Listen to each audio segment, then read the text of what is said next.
पुरुषोत्तम मास, मल मास, अधिक मास, शुक्ल पक्ष की पद्मिनी एकादशी व्रत। इतनी कथा सुनने के बाद महाराज युधिष्ठिर ने कहा, हे जनार्दन, अब कृपा कर अधिक मास अर्थात मल मास के शुक्ल पक्ष की एकादशी के व्रत की कथा सुनाइए। इस एकादशी का क्या नाम है, क्या पुण्य फल है और क्या विधान है। भगवान श्री कृष्ण बोले, राजन, अधिक मास शुक्ल पक्ष की एकादशी का नाम पद्मिनी है। इसके व्रत में भगवान पद्मनाभ की पूजा होती है। इस व्रत की कथा इससे पूर्व महर्षि नारद से कह चुका हूँ। दशमी के दिन से ही यह व्रत आरंभ हो जाता है, यानी दशमी को ही एक बार खीर का भोजन करना चाहिए। ब्रह्मचर्य धारण कर पृथ्वी पर सोना चाहिए। एकादशी को प्रातः उठकर शौच आदि से निवृत्त हो दातुन करें। कम से कम 12 कुल्ले कर मुँह को शुद्ध करें। किसी नदी, कूप अथवा सरोवर में स्नान करना चाहिए।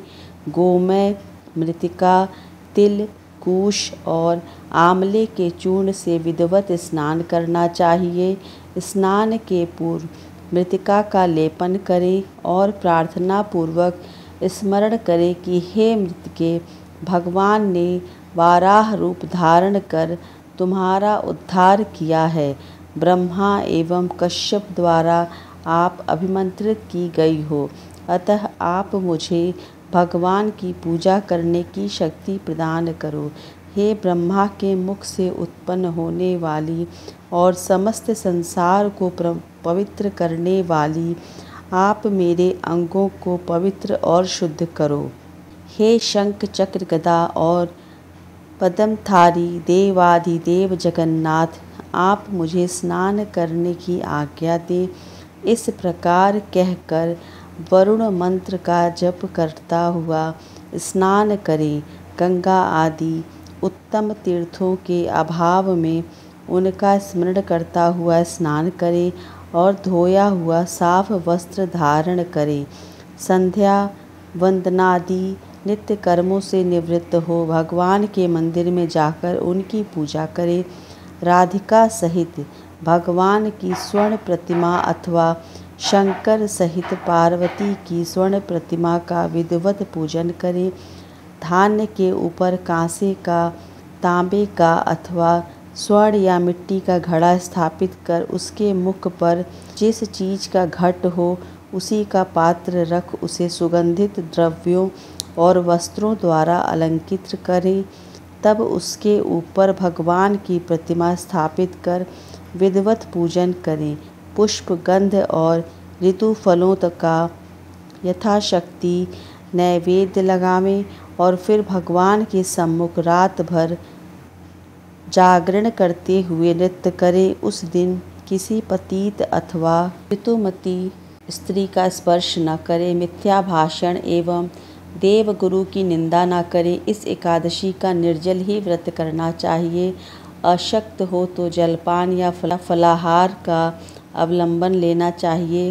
रात के प्रत्येक पहर में भगवान श्री कृष्ण या भगवान शंकर की पूजा करनी चाहिए।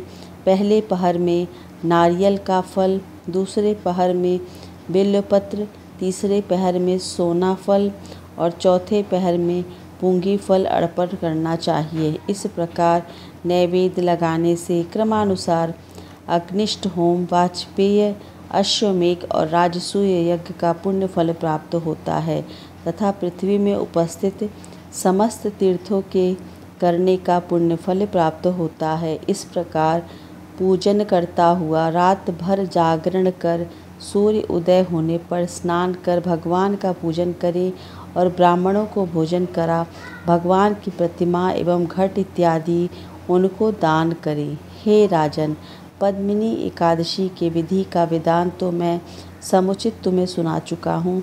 अब इसी विषय में एक आख्यायिका जिसको महर्षि पुलस्त्य ने नारद से कहा था और जो अत्यंत ही सुंदर और पवित्र है, वह मैं तुमसे कहता हूँ।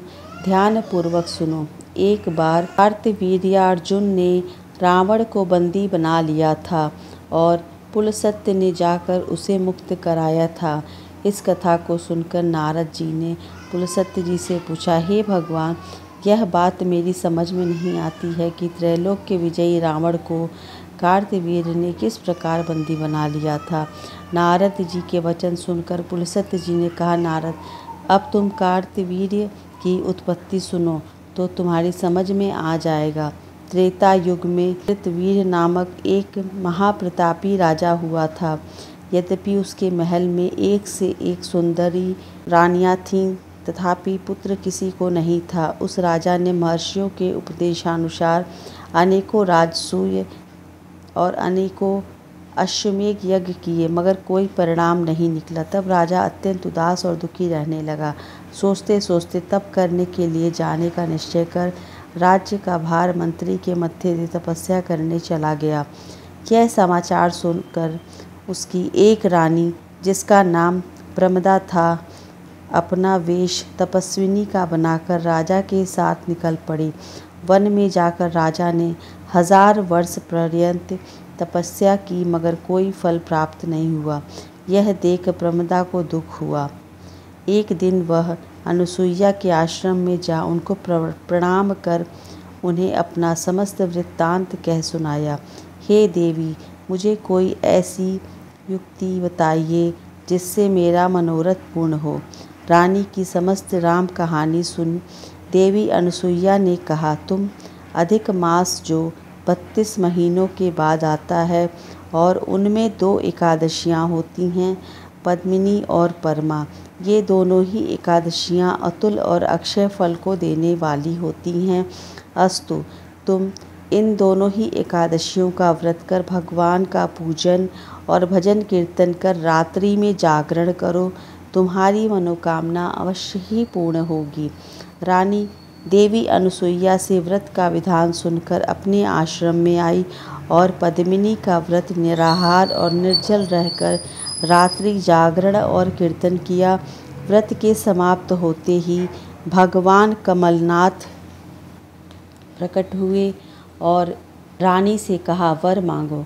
रानी ने भगवान से दंडवत किया और हाथ जोड़कर अनेकानेक स्तुतियों के पश्चात कहा, देव, यदि आप प्रसन्न हैं तो मेरे पति देव की इच्छा पूर्ण कीजिए।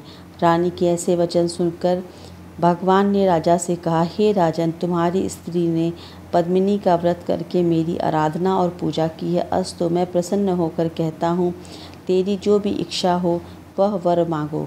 भगवान के ऐसे वचन सुनकर राजा ने कहा, प्रभु, यदि आप सचमुच ही मेरे ऊपर प्रसन्न हैं तो मुझे ऐसी संतान दीजिए जो सर्वश्रेष्ठ और आपके सेवा और किसी के हाथ से न मरने वाली हो।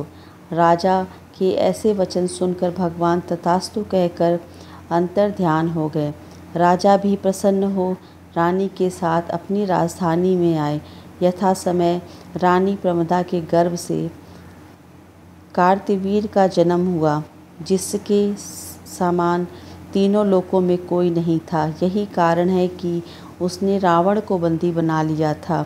इस प्रकार कथा कहकर पुलस्त्य ने नारद से कहा, इसमें आश्चर्य का कोई विषय नहीं है। पद्मिनी एकादशी का महान प्रभाव है। श्री कृष्ण जी बोले, राजन, इस व्रत को तुम भी बंधु बांधवों समेत करो, तुम्हारा कल्याण होगा। भगवान की आज्ञानुसार महाराज युधिष्ठिर ने भ्राताओं सहित इस व्रत को किया। मलमास की एकादशी का व्रत करने वाला महान पुण्य का भागी होता है। जो लोग इस कथा को पढ़ेंगे एवं सुनेंगे उनका कल्याण होगा। ओम नमो भगवते वासुदेवाय नमः।